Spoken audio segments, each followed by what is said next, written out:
ବିଛଣାରେ ଶୋଇକି ଏହି ଗୋଟିଏ ମନ୍ତ୍ର 3 ଥର ପଢ଼ି ଦିଅନ୍ତୁ।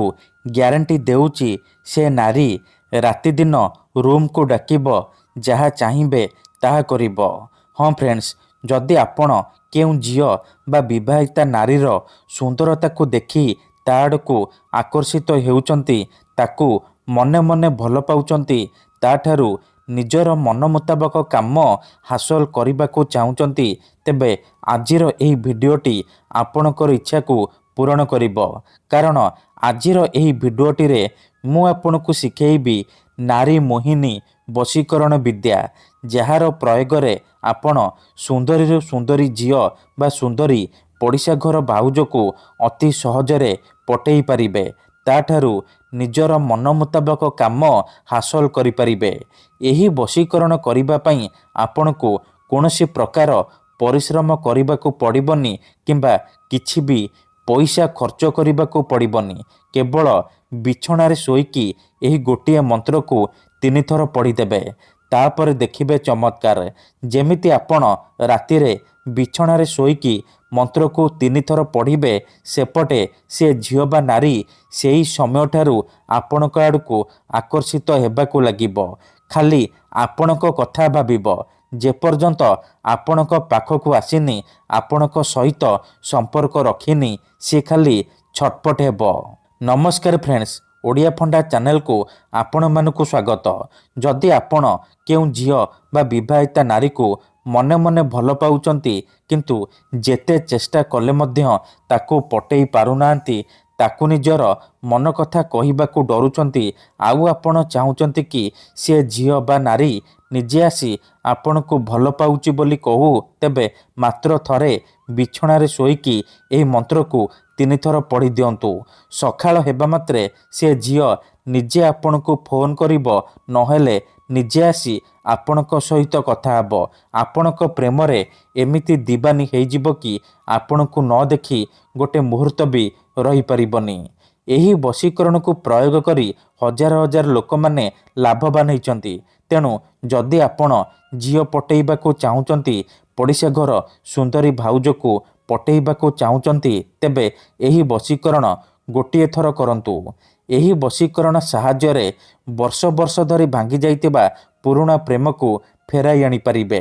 ଶାଶୁ, ନଣନ୍ଦ, ଦିଅର, ଭାଉଜ କାହାକୁ ବି ନିଜ ବଶରେ କରି ତାଠାରୁ ନିଜର ମନ ମୁତାବକ କାମ ହାସଲ କରିପାରିବେ।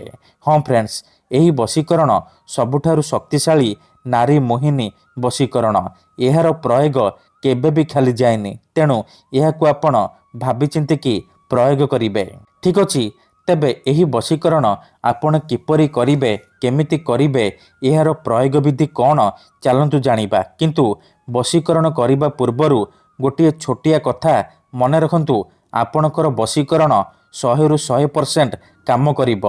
ଦେଖନ୍ତୁ, ଯେଉଁପରି ଆପଣ ଭଗବାନଙ୍କୁ ମାନୁଛନ୍ତି, ଭଗବାନଙ୍କ ଉପରେ ବିଶ୍ୱାସ ରଖିଛନ୍ତି, ନିଜର ସବୁ ଦୁଃଖ କଷ୍ଟ ଅସୁବିଧା ଭଗବାନଙ୍କୁ ଜଣାଉଛନ୍ତି, ଯଦି ସେ ଅସୁବିଧାର ସମାଧାନ ନ ହେଲା, ତାର ମାନେ ନୁହେଁ କି ଭଗବାନ ନାହାନ୍ତି। ସେହିପରି ମନ୍ତ୍ରତନ୍ତ୍ର ହୁଏ, ବଶୀକରଣ କାମ କରେ, କିନ୍ତୁ ଏହାକୁ ଆପଣଙ୍କୁ ସିଦ୍ଧ କରିବାକୁ ପଡ଼ିବ। ପ୍ରୟୋଗ ବିଧିକୁ ଠିକ୍ ଭାବରେ କରିବାକୁ ପଡ଼ିବ। ମୁଁ ଆପଣଙ୍କୁ ଯେମିତି ଶିଖେଇବି, ଆପଣଙ୍କୁ ଠିକ୍ ସେହିପରି କରିବାକୁ ପଡ଼ିବ। ତେବେ ଯାଇ ମୁଁ ଆପଣଙ୍କୁ ଗ୍ୟାରେଣ୍ଟି ଦେଉଛି, ଆପଣ ଯେତେ ସୁନ୍ଦରୀ ଝିଅ ବା ସୁନ୍ଦରୀ ନାରୀକୁ ଚାହିଁବେ ଅତି ସହଜରେ ପଟେଇ ପାରିବେ, ତାଠାରୁ ନିଜର ମନ ମୁତାବକ କାମ ହାସଲ କରିପାରିବେ। ଠିକ୍ ଅଛି, ତେବେ ଏହି ବଶୀକରଣ ଆପଣ କିପରି କରିବେ ଜାଣିବା ପୂର୍ବରୁ ଯଦି ଆପଣ ଆମ ଚ୍ୟାନେଲକୁ ପ୍ରଥମ ଥର ଆସିଛନ୍ତି, ତେବେ ଦୟାକରି ଚ୍ୟାନେଲକୁ ସବସ୍କ୍ରାଇବ୍ କରି ପାଖରେ ଥିବା ବେଲ୍ ଆଇକନ୍କୁ ମଧ୍ୟ ଦବାଇ ଦିଅନ୍ତୁ, ଯାହାଦ୍ୱାରା ଆମେ ଯେଉଁ ବି ଭିଡ଼ିଓ ଅପଲୋଡ଼ କରିବୁ ସର୍ବପ୍ରଥମେ ଆପଣ ଦେଖିପାରିବେ ଆଉ ତାର ଲାଭ ପାଇପାରିବେ। ତେବେ ଚାଲନ୍ତୁ ଜାଣିବା ଏହି ବଶୀକରଣ ଆପଣ କିପରି କରିବେ। ମନେ ରଖନ୍ତୁ, ଏହି ବଶୀକରଣ ବିଧିକୁ ଆପଣ କେଉଁ ବି ବାରରେ କରିପାରିବେ, କିନ୍ତୁ ଯେବେ ବି କରିବେ ରାତିରେ ବିଛଣାରେ ଶୋଇକି ଏହି ବଶୀକରଣ କରିବେ, ଆଉ ଲଗାତାର 3 ଦିନ ପର୍ଯ୍ୟନ୍ତ ଆପଣ ଏହିପରି କରିବେ। ମନେ ରଖନ୍ତୁ, ଯେତେବେଳେ ଆପଣ ରାତିରେ ଶୋଇବା ପାଇଁ ଯିବେ, ଭଲ ଭାବରେ ହାତ ଗୋଡ଼ ଧୋଇ ନେବେ, ସଫା ବସ୍ତ୍ର ପିନ୍ଧିକି ନିଜ ବିଛଣା ଉପରେ ପୂର୍ବ ଦିଗକୁ ମୁଣ୍ଡ କରିକି ଶୋଇପଡ଼ିବେ। ତାପରେ ଡାହାଣ ହାତକୁ ଛାତି ଉପରେ ରଖିବେ ଆଉ ଆଖି ବନ୍ଦ କରିକି ସେଇ ଝିଅ ବା ନାରୀକୁ ମନେ ମନେ ଭାବିବେ। ତାର ମୁହଁକୁ ନିଜ ମନରେ ଭାବିବେ। ତାପରେ ଏହି ମନ୍ତ୍ରକୁ 21 ଥର ପଢ଼ିବେ।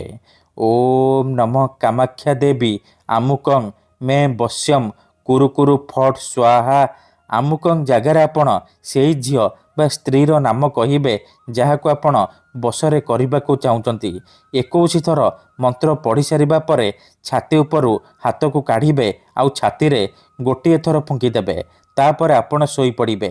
ମନେ ରଖନ୍ତୁ, ପ୍ରଥମ ଦିନରୁ ହିଁ ପ୍ରଭାବ ପଡ଼ିବା ଆରମ୍ଭ ହୋଇଯିବ। କିନ୍ତୁ ଏହି ବିଧିକୁ ଆପଣ ଅଧାରୁ ଛାଡ଼ିବେନି। ଲଗାତାର 3 ଦିନ ପର୍ଯ୍ୟନ୍ତ ରାତିରେ ଶୋଇବା ପୂର୍ବରୁ ବିଛଣାରେ ଶୋଇକି ଏହିପରି କରିବେ। ତାପରେ ଦେଖିବେ ଯେଉଁ ଝିଅ ପଟୁନଥିଲା ସେ ଝିଅ ପାଗେଳି ପରି ଆପଣଙ୍କୁ ଭଲ ପାଇବ। ବିବାହିତା ନାରୀ ରାତିଦିନ ଘରକୁ ଡାକିବ, ଯାହା ଚାହିଁବେ ତାହା କରିବ। ଧନ୍ୟବାଦ।